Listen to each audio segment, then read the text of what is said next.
네, 여러분 안녕하십니까. 전자신문TV입니다. 오늘 4월 7일 재보궐선거가 본 궤도에 올랐습니다. 이 중 미니대선이라 불리는 서울시장 선거와 관련해 서울 시민들의 관심이 집중되고 있습니다. 이에 전자신문은 서울시장 예비후보와 함께 서울시 미래에 대한 비전을 듣는 특별 대담 자리를 마련했습니다. 산업경제전문지인 전자신문의 특성을 살려 현재 서울시 산업과 기업 일자리에 대한 해법에도 초점을 맞춰볼 예정입니다. 오늘은 조은희 서울시장 예비후보를 모셨습니다. 전자신문 정치정책부 김원석 부장도 자리에 함께 하겠습니다. 안녕하십니까? 안녕하십니까? 후보님, 반갑습니다. 바쁘신데 나와주셔서 감사드립니다. 불러주셔서 감사합니다. 네. 질문을 바로 좀 드리겠습니다. 후보님, 국민의힘 예비경선이 지금 종반, 이제 거의 종반으로 치닫고 있는데 후보님 판세를 어떻게 분석하시는지, 또 더불어 남은 선거기간 집중할 분야에 대해서도 말씀을 부탁드립니다. 이제 희망이 보인다 이렇게 생각합니다. 사실 TV 토론이 더 많았으면 저같이 이제 정치권 출신이 아닌 밑바닥에서 큰 일꾼이 더 시민들한테 알릴 기회가 많았을 텐데 토론이 조금 부족하다. 그게 아쉽다 이런 생각을 하고 마지막 피치를 해야죠. 화이팅! 네. 예, 알겠습니다. 후보님은 필드에 강한 후보, 현장에 강한 정치인으로 자리매김하고 계십니다. 이번 서울시장 출마를 하게 된 이유와 배경은 무엇인지 말씀해 주십시오. 제가 서울시 부시장을 지냈습니다. 그리고 지금 유일한 야당 구청장으로서 10년째 서울시 현장에 있는데요. 이 문재인 정부 또 민주당 서울 10년 동안 정책들이 어긋나면 잘못 첫 단추를 끼면 얼마나 국민과 시민들이 고생을 하고 고통을 받고 마음에 멍이 드는지 현장에서 너무 생생하게 뼈저리게 보고 있습니다. 그래서 재산세도 어르신들이 저 방에 찾아오셔서 눈물을 흘리세요. 이사 가지도 못하고 어떻게 이 재산세를 내란 말이냐. 그런 정책을 잘못하는 걸 보면서 나라도 나가서 바로 잡아야 되겠다. 그래서 문재인 정부가 정말 잘못한다는 거 밝히고 균형추를 잡아야 되겠다. 그렇게 해서 나오게 됐습니다. 그렇죠. 정책이 잘못된 거를 바로 잡아야 되는 거는 또 현장을 알아야 되고. 그렇죠. 네. 네. 사실상 야당의 후보로는 나경원 후보 그리고 오세훈 후보 양강 구도가 지금 짜여져 있는데요. 반면 후보님께서는 인지도나 지지율이 좀 상대적으로 덜 나온다 이런 평가를 받고 계시는데 이 부분에 극복할 수 있는 포인트가 있다면 어떤 것이 있는지. 근데 인지도와 지지도가 낮다고 그렇게 딱 단정을 해버리시니까 네. 듣는 저는 살짝 서운합니다. 죄송합니다. 네. 저는 지금 제가 3강인데 치고 올라가고 있다고 그래서 희망이 보인다고 생각을 합니다. 만약 이 뻔한 승부가 나올 같은 선거에서 저처럼 치고 올라가는 후보가 이의를 제낄 때 그때는 반전이 일어나는 거거든요. 그렇죠. 지금 우리가 왜 가요 무대를 좋아하지 않고 싱어게인 또 미스터 트롯을 좋아합니까? 반전이 있고 이 데스매치로 드라마틱하잖아요. 전혀 예상치 못했던. 네. 그리고 실력이 드러나서 네. 그렇기 때문에 제가 반전을 할 수 있다 그렇게 생각을 합니다. 아쉬운 것은 첫째도 TV토론, 두 번째 TV토론이 좀 부족하다. 이게 아쉬운 거죠.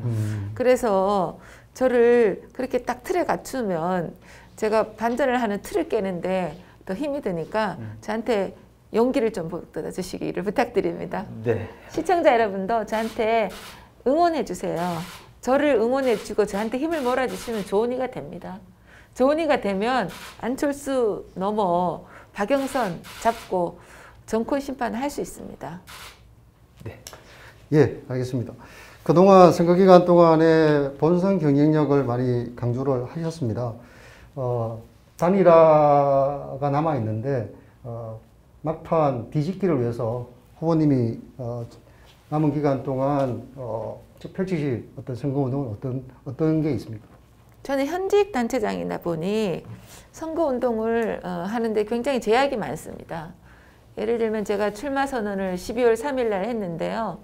제가 출마 선언 한 그 공약과 출마 선언문을 제 페이스북에 올렸더니 바로 그날 그리고 그 다음날 또 한 번 선관위에서 연락이 왔어요. 빨리 내리라고.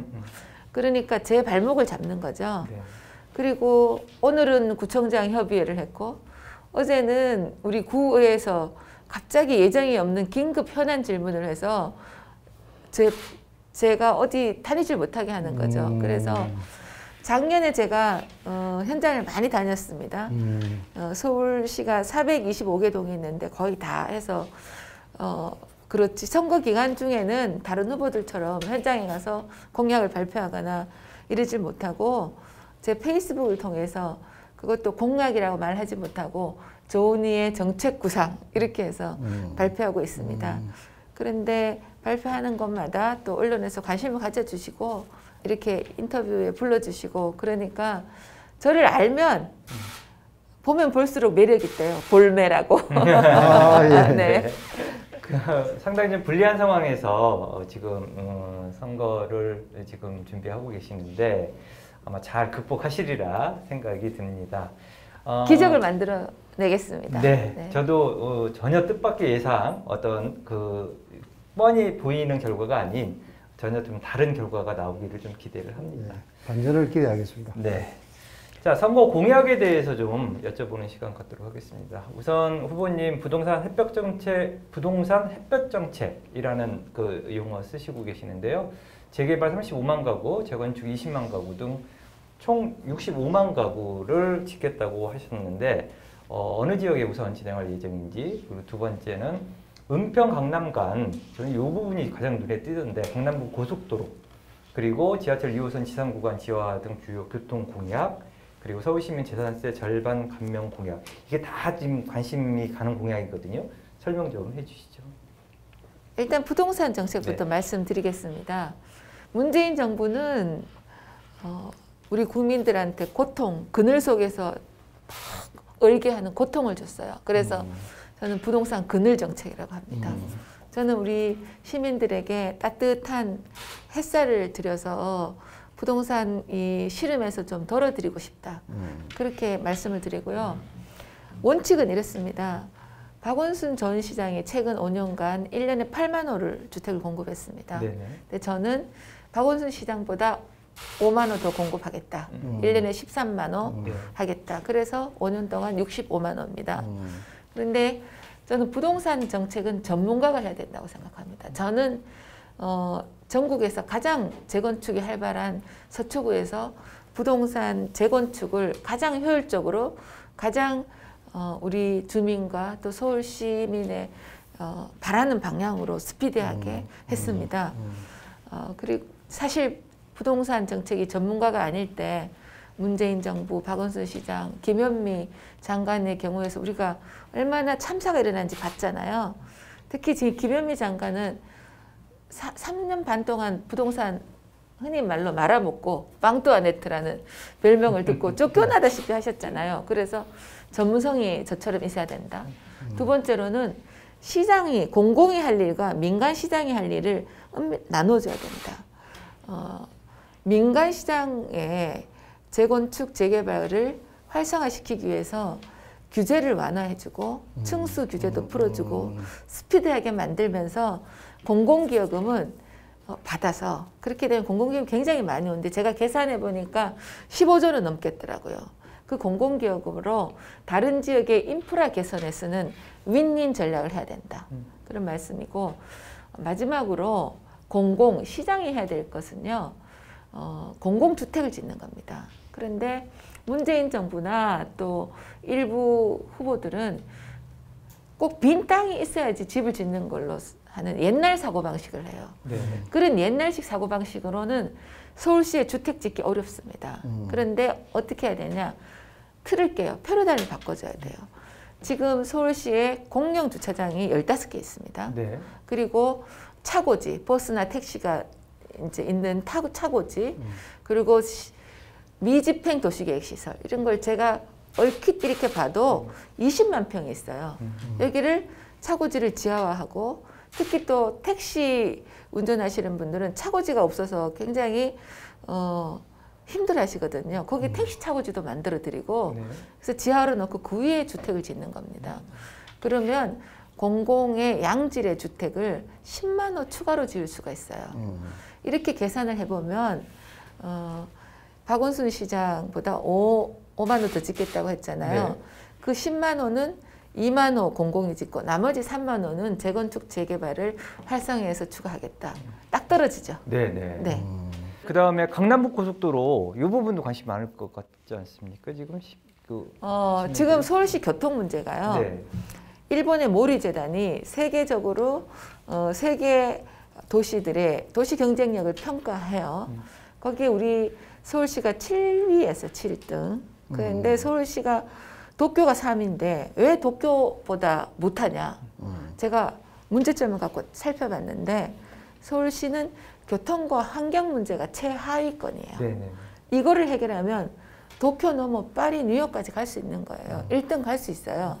그래서 교통 문제를 제가 들여다봤더니 교통 문제 중에 가장 시급한 것이 지하철은 우리가 얼만큼 돼 있어요. 그런데 지상 도로, 그러니까 대중교통 수단이 다닐 수 있는 또 승용차가 다닐 수 있는 그 지상 도로가 너무 막히는 거예요. 이거 해법은 역시 발상의 전환, 입체도시, 지하화입니다. 그러면 경부고속도로를 10차선을 지하화하면 10차선이 20차선이 돼요. 그렇죠. 그리고 그 위에 지하화하는 평수가 9만 평이에요. 거기 완전히 공원으로 만들어요. 그러면 교통 문제와 환경 문제가 해결되죠. 네. 그런데 여기서 더 똑똑한 방법. 그 지하화하고 나면 여기 제가 미집행 도시계획 시설이죠. 이게 9만 평이 나오는 거예요. 여기에 주택을 15,000평을 지을 수 있어요. 근데 재원은 전체 인터체인지랑 일부 토지를 팔면 6조 원의 재원이 나와요. 네네. 그 6조 원 중에 3조 5천억 공사비를 쓰고 그 남는 재원으로 교통지역인 통일로에 지하화를 하는 겁니다. 그래서 구파발부터 서대문, 은평 서대문, 서울 그 종로로 해서 지하, 한강 지하로 해서 강남까지 주파하는 거예요. 30분 만에 가능합니다. 30분이면 됩니까? 네, 30분도 안 걸릴 것 네, 같아요. 네. 근데 제가 넉넉 잡아 30분. 30분 강남북 지하고속도로. 재원 안 들죠? 환경 좋아지죠? 교통 해결되죠? 그 다음에 주택 문제도 똑똑하게 해결이 되는 거죠. 그래서 저는 이런 방식으로 서울을 세계적인 도시로 만들어야 된다고 생각해요. 예, 알겠습니다. 후보님 공약 중에서 눈에 띄는 게 감세 정책입니다. 서울시장 당선되신다고 하면은 재산세 절반 뭐 이런 조세 정책을 어떻게 펼치실지 말씀해 주십시오. 지방세를 서울시장이 컨트롤할 수 있습니다. 근데 그 중에 재산세가 가장 비중이 크죠. 예. 그래서 재산세가 이 문재인 정부가 걷어도 너무 걷었어요. 3년 동안 이 50%, 52%더 올렸어요. 그러면 서울 하늘 안에 내 집 한 채 갖고 있는데 그게 죄인인 것처럼 한 거죠. 열심히 돈 벌어서 집 하나 갖고 있는데 세금 폭탄을 내리는 거예요. 그러면 이 아주 월급이 고정적인 셀러리맨들 세금 못 내요. 또 은퇴하신 분들 세금 못 내요. 카드 빚내서 세금 내요. 제가 현장에서 그런 분들 많이 만납니다. 그래서 야, 그러면은 돈이 없냐? 서울시가 올해만 해도요. 추가로 더 세금을 너무 많이 올려서 추가로 더 거치는 세금이 얼마인지 아세요? 8천억입니다. 계산한 것보다 더 거치는 게. 추가로. 네. 그러면 재산세를 감경해줘도 3,600원이에요. 3,600억. 그런데 제가 작년부터 재산세가 감경해야 된다 하니까 정부가 겁나서 6억 이하는 올해부터 감경하겠다고 했어요. 그러면 추가 감경액은 훨씬 더 적어지죠. 네네. 그러니까 세수에는 전혀 지장이 없습니다. 많은 공약을 말씀해 주셨는데 당선 후 질문을 좀 드리겠습니다. 당선 후에 최우선적으로 추진할 정책이 하나를 꼽으신다고 하면 어떤 게 있습니까? 저는 이렇게 두 종류로 나누고 싶은데요. 첫째는 세금 고통을 덜어드리는 거. 두 번째는 조금 전에 강남북 지하고속도로 미래를 위해서 이제 실지 설계해서 착수하는 거.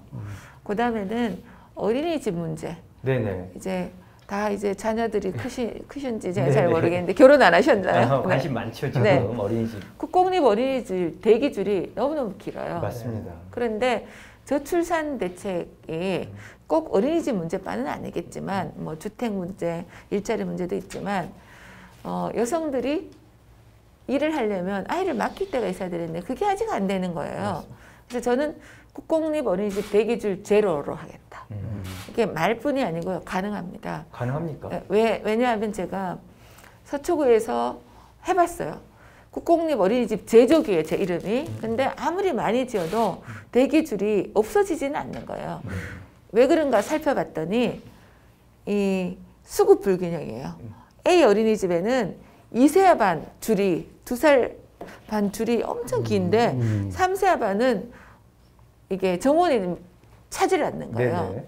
또 B 어린이집은 0세 하반 대기는 굉장히 긴데 뭐 5세 하반은 거의 텅텅 비는 거예요. 이런 이게 정원 충족이 잘 안 되는 이 수급 불균형이 있구나.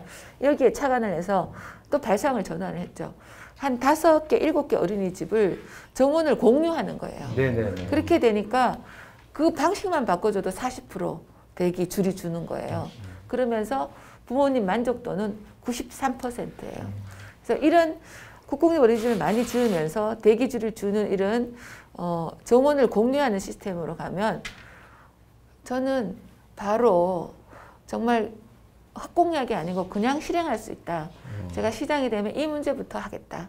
이런 말씀을 드립니다. 네, 서초구에서 이미 그 지금 실험을 하셔가지고 성공을 하신 모델을 전국 뭐 서초구만이 아니라 서울시에 전역 네.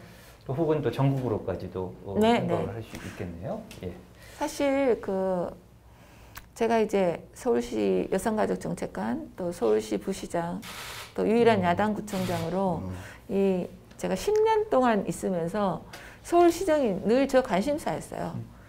그래서 부시장으로 있을 때도 제가 하고 싶은 거 제가 시장이 아니니까 못 하잖아요. 그렇죠. 그래서 내가 서울시장이라면 이런 일을 하고 싶다. 이런 평소에 생각해두는 것들 서초구에서 다 해봤어요. 네네. 근데 그 중에 70가지가 전국에 확산될 수 있는 거예요. 그래서 이 문재인 정부에서도 제가 해왔던 정책의 77가지를 서울시뿐만 아니라 전국에 확산할 수 있는 혁신 모델이라 해서 행안부 홈페이지에 있습니다. 네네.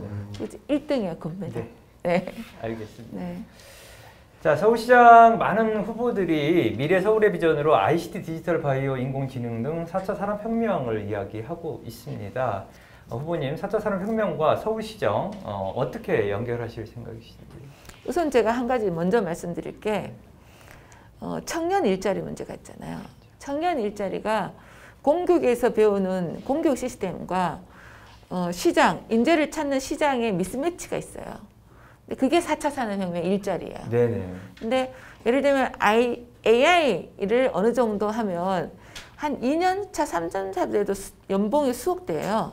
그 정도로 인재를 구하는데 AI 교육을 시켜서 보내는 학교는 많지가 않다고요. 그래서 서초구에서 제가 또 이것도 시범 사업을 해봤어요. 제가 스위스 스비츠주라고 하고 MOU를 해서 여기서 블록체인이나 AI 교육을 수료한 청년들을 거기 인턴으로 보내는 거예요. 지금 코로나 아니었으면 벌써 가셨을 겁니다. 그런데 이 AI 아카데미 그게 이제 칼리지가 됐어요. 블록체인 칼리지를 해보니까 청년들의 참여도도 너무 높고 취업률도 너무 높아요. 거의 이제 교육과정을 1차, 2차, 3차 다 이수한 청년들은 거의 100% 취업이 돼요. 아주 좋은 일자리. 이제 그래서 일단 청년 일자리를 위해서도 미래 먹거리를 위한 4차 산업혁명에 관련된 교육을 해야 된다. 첫 번째고요. 저는 제가 시장이 되면 디지털 부시장을 만들려고 그래요. 네, 디지털 AI 부시장이죠. 왜냐하면 서울이 가장 경쟁력이 뭡니까? 인터넷이잖아요. 그런데 이게 AI나 빅데이터나 디지털 이 서울을 만들면 외국인들이 몰려들 수 있는 거죠. 디지털 프리예요. 우리가 뭐 와이파이 하면은 뭐 얼마나 요금 내고 그런 게 아니고 서울시로 오면 무조건 언제 어디서나 할 수 있게 기반을 깔아놓는 거죠. 저는 특히 또 기생충 영화를 봤을 때 그 남매들이 그 이게 와이파이가 안 돼가지고 공공 와이파이 네네네 그렇게 하는 거 봤잖아요. 그런 일이 서울에서는 일어나면 안 되는 거예요. 그래서 그런 시스템을 깔겠다. 그리고 저희가 또 서초구에서도 이제 제가 서울시에서 하고 싶은 거는 서초구에서 다 시도를 하는 거거든요. 해봤는데 CCTV와 IoT 이걸 연결을 해서 범죄를 예측하는 거예요. 그러면 예방이 아니라 예측, 사전 예측. 사전 예측을 하는 거예요. 이렇게 걸음걸이 또 호흡 이런 걸 평소와 다른 게 AI로 이제 빅데이터로 딱 되면 알람이 되는 거예요. 그러면 그 사람이 그 범죄를 저지를 가능성이 높다 그러면 경찰하고 연계해서 경찰이 예의주시하는 거죠. 추적하는 거죠. 네. 그리고 또 일단 범죄가 일어났다. 그러면 아주 순식간에 그게 딱 파악이 돼요. 그러니까 시스템이 갖춰져서 그러면 경찰하고 공조해서 경찰이 범인을 잡는 거죠. 바로 근거도. 네. 그러면은 누가 목격자가 있잖아요. 빨간 옷을 입었는데 그때 하얀 차가 지나갔다. 그러면 빨간 옷과 하얀 차 이렇게 해서 그 장소 대충 해서 교집합을 해서 딱 하면 금방 나오거든요. 근데 지금은 경찰서하고 우리가 협업을 하고 있는데 얼마 전에는 119 소방서도 같이 좀 하자 그래서 연계를 했습니다. 그래서 서울시 전체를 이렇게 하면 안전한 서울이 되죠. 범죄 예방하는 서울. 예, 안전한 서울을 좀 기대하겠습니다. 그 다음 질문 드리겠습니다. 유일한 야당 구청장이십니다. 약간 서름도 있으셨을 것 같은데 시장이 되신다면 어떤 협치를 보여주실 생각이신지요? 제가 서름 당한 거는 그동안 말도 못합니다. 네. 이 재산세 하겠다는 하니까 24분 전부 저를 왕따시키고 네. 그 2004년도 5년대는 25개 구청 중에 20개 구청이 재산세 감경한 적이 있거든요. 근데 네. 이번에는 저 혼자 야당이니까 여당 구청장님들 전부 다 안 해 하고 이렇게 저 혼자 왕따 시키면서 저를 그래서 제가 울 수도 있죠. 근데 저 안 웁니다. 그 용감한 달려라 캔디죠. 그래서 연이 높이 날 때는요. 역풍이 바람이 많이 불 때 높이 나는 것 같아요. 그래서 저가 더 뚝심이 생긴 것 같습니다.